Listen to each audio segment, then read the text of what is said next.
लड़ता झगड़ता रहता है, कभी कहीं अटैक करता है, कभी कहीं। पता है ना तुम्हें, ये पूरी दुनिया में अपना प्रभुत्व कहीं ना कहीं कोशिश कर रहा है कि मैं नंबर 1 बन जाऊं। इस पूरी दुनिया में जब ये पेंडेमिक आया तो उससे पहले 2019 तक अमेरिका नंबर 1 कंट्री था। पिछले कई सालों से ग्रोथ रेट लगातार ग्राफ बहुत आगे।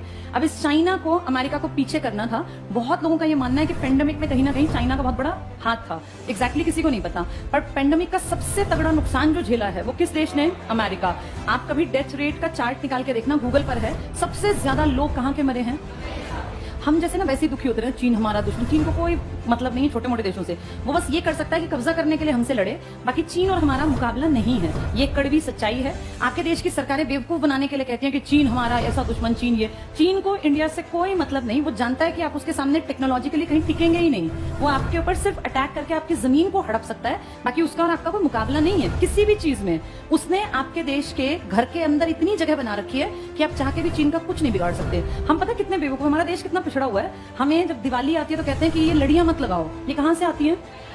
तुम सबके घरों में जो कंघे इस्तेमाल होते हैं ना, ये कंघे भी चाइना के हैं। तुम जो ये जितनी चीजें, कपड़े तो हैं ही, कपड़ों के अलावा भी मतलब जितने तुम्हारे घर के सामान है ना, इन सामानों का 80-90% हिस्सा चाइना से आता है। तुम कोई ब्रांडेड सामान की बात नहीं कर रही हूँ मैं। कंघा कितनी छोटी चीज है ना, देश में जितने कंघे लगभग आ रहे हैं ना, ये सब चाइना से आ रहे हैं। कहाँ कहाँ से बाइकआउट करोगे? एक वो लड़ियां हटाने से तुम्हारा काम चल गया।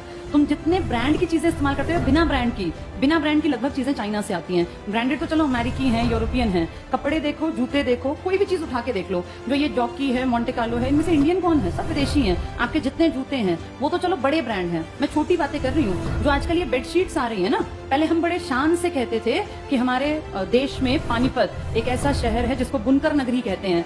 पानीपत की सच्चाई तुम जानते हो? सब काम फ्लॉप है, सब बंद पड़ा है। पानीपत में कोई बुनकर नहीं है आज की डेट में। सारे का सारा माल कहाँ से आ रहा है? ये सारी बेडशीट्स जो है ना, चाइना से आती हैं, जो पानीपत से आगे जाती हैं। और हमें लगता है कि भैया हम तो पानीपत से बेडशीट ले आए, सब चाइना का माल है। हर जगह चाइना है। किसी मॉल में जाते हो, आप देखते हो लिखा होता है स्टोर 99।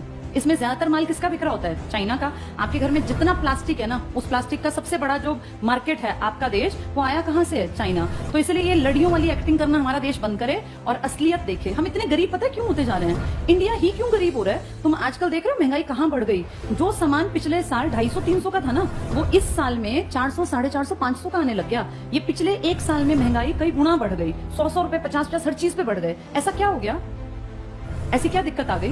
तुम्हारे देश में ना सबसे बड़ी बदहाली का कारण क्या है? सरकार जानबूझ के काम नहीं करना चाहती। तुम्हारी जो मैन्युफैक्चरिंग यूनिट है ना, ये धीरे धीरे धीरे करके बंद होती जा रही हैं। किसी देश को अगर सच में आगे बढ़ाना है ना, तो वहां मैन्युफैक्चरिंग यूनिट या बहुत सारी फैक्ट्रीज ये लगानी चाहिए, क्योंकि इनसे लोगों को रोजगार मिलता है। देश को आगे बढ़ाना है तो सर्विस सेक्टर बढ़ाना पड़ेगा, मैन्युफैक्चरिंग बढ़ानी पड़ेगी। तुम्हारे जितने अपने मैन्युफैक्चरिंग के स्टोर थे ना, जहाँ फैक्ट्री जहाँ बनता था, ये कंघे भी नहीं बनते हमसे। हड़प्पा वालों के टाइम पे कंघे हमारे पास थे, खुद बनाते थे, नाव बनाते थे। तुम आज सड़कों पे जितनी गाड़ियां देखते हो, देख रहे हो धीरे धीरे मारुति का परसेंटेज घट रहा है। पता है तुम्हें ये बात? पहले मारुति अकेली देश का एक बड़ा परसेंटेज, और मारुति अकेली नहीं थी। मारुति के साथ क्या था? सुजुकी कहाँ की है? जापान की। अब मारुति सुजुकी से ये हीरो होंडा, जापान की तो थी, हीरो मोटोकॉर्प्स जो बन गई है, उसने अपना शेयर वापस ले लिया। आप ये देखो, इसका पहले पूरे मार्केट पे धाक थी और हर घर में जो गाड़ी खड़ी होती थी वो मारुति की थी। धीरे धीरे अब गूगल कर लेना, इसका परसेंटेज पिछले 8 से 10 सालों में घट गया, नीचे आ गया। और अब बाकी जो ब्रांड है ना, इनका परसेंटेज धीरे धीरे बढ़ने लग गया। अब जितनी सड़क पे गाड़ी चलती है तो अलग अलग देखो, अलग अलग कंपनीज की हैं। तो ये सब चीजें जो बाहर से आ रही हैं, आप सोचो जूते ब्रांडेड पहनने लग गए, कपड़े बाहर के आने लग गए, आपकी कंघी भी बाहर की आ रही है, कितना सामान आपका बाहर से। यानी आपकी मैन्युफैक्चरिंग यूनिट बढ़ रही है या खत्म हो रही है? देश को आगे बढ़ाना है तो सबसे बेसिक है कि आपके पास कौन सी यूनिट लगी हुई हो? मैन्युफैक्चरिंग। और आपको ना चाइना ने इतने बड़े लेवल पे बेवकूफ बनाया हमारे देश को, हमें पता ही नहीं चला। आम आदमी इतना पढ़ा लिखा है नहीं। चाइना ने आपके देश में आज से एंट्री नहीं की। चाइना और आप इकट्ठे आगे बढ़ने लगे थे। इनफैक्ट NCERT की किताब में ये लिखा है, 1950 में हम और चाइना बराबर थे। वो हमसे बहुत आगे नहीं था। आप भी अच्छे देशों में थे, अच्छे इन द सेंस आपके अंदर कैलिबर था। 1950 से और आज हम 2022 में हैं। चाइना दुनिया का नंबर 1 देश है और भारत अपनी गरीबी से जूझ रहा है, भ्रष्टाचार से जूझ रहा है। भारत हर घटिया चीज में टॉप में रहता है, चाहे भ्रष्टाचार की लिस्ट बन ले या कोई इस तरह की लिस्ट, उसमें आप सबसे पीछे हो गए अच्छी लिस्ट में, और खराब लिस्ट में आप टॉप 5-7 में आ जाओगे।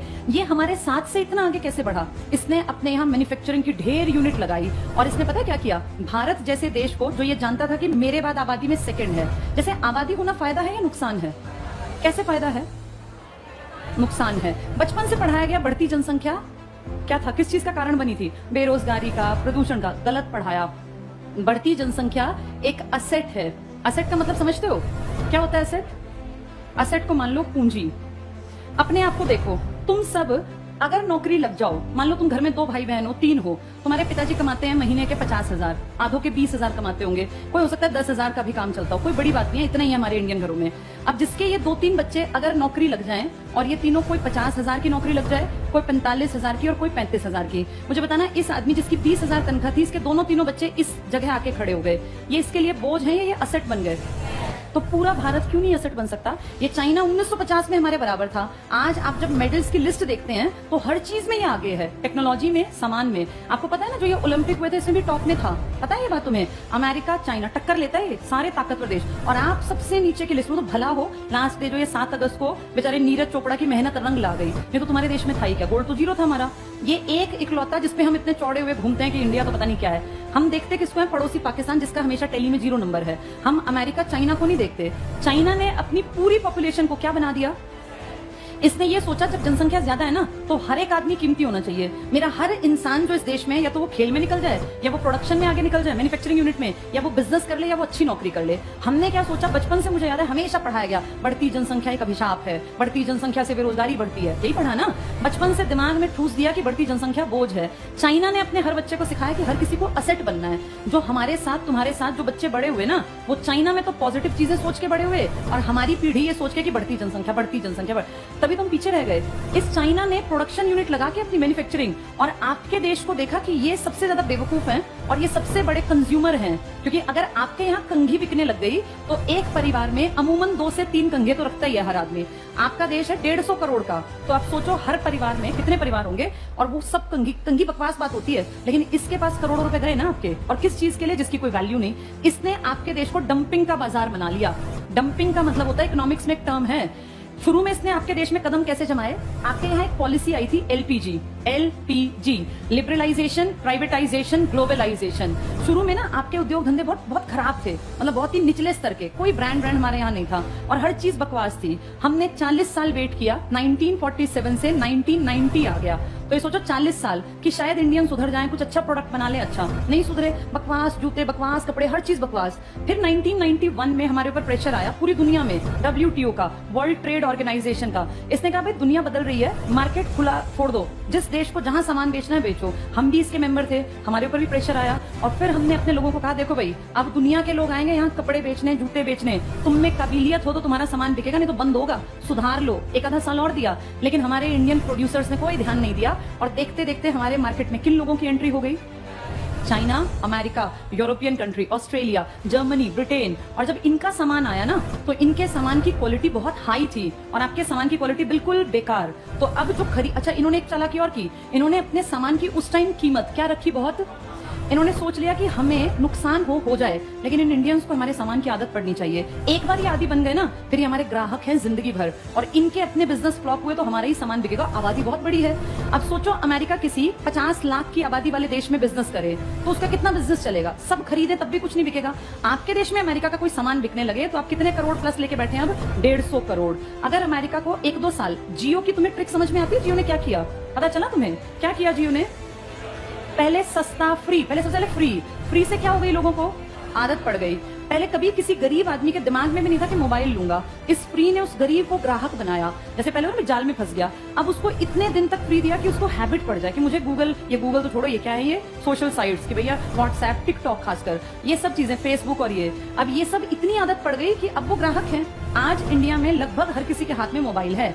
अगर इसके दाम शुरू से महंगे रखे जाते या फ्री ना होता तो क्या कोई गुब्बारे बेचने वाला, रेहड़ी लगाने वाला, सब्जी बेचने वाला मोबाइल लेता? कोई ना लेता। ये फ्री की आदत से ग्राहक बन गए। ऐसे ही चाइना ने आपको किया। चाइना ने डंपिंग किया आपके देश में। सस्ता सामान 99, 35, मुझे ध्यान है जब मैं छोटी थी, 35 रुपए में कुछ भी सामान ले जाओ घर का, तो लोग इतने पागल हुए, 35 रुपए में, और सच में 35 में सामान देता था। तुम सोचते ऐसा क्यों करता है ये? बड़े होकर जब इकोनॉमिक्स पढ़ी तो समझ में आया कि ये कुछ साल तक इसने अगर करोड़ों रुपए वेस्ट कर भी दिए तो क्या फर्क पड़ा? इसने क्या कर दिया? अपने सामान को यहाँ बनाता, आपके यहाँ फेंक जाता कि चलो जितने बिके बिक जाए, फिर बनाता, उसकी यूनिट चलती रही। आपके यहाँ सामान की आपको आदत पड़ गई। धीरे धीरे आपके सामान जो बनते थे ये बंद होते चले गए और आप डिपेंड हो गए चाइनीज मार्केट पर। और आज ये हालत है कि ना आपका पानीपत का कपड़ा कहीं जाता और ना आपके देश में कंघे बनते, सब ब्रांडेड है। धीरे धीरे करके आपकी सारी मैन्युफैक्चरिंग खत्म। देश आगे बढ़ने के लिए कौन सा सेक्टर जरूरी है?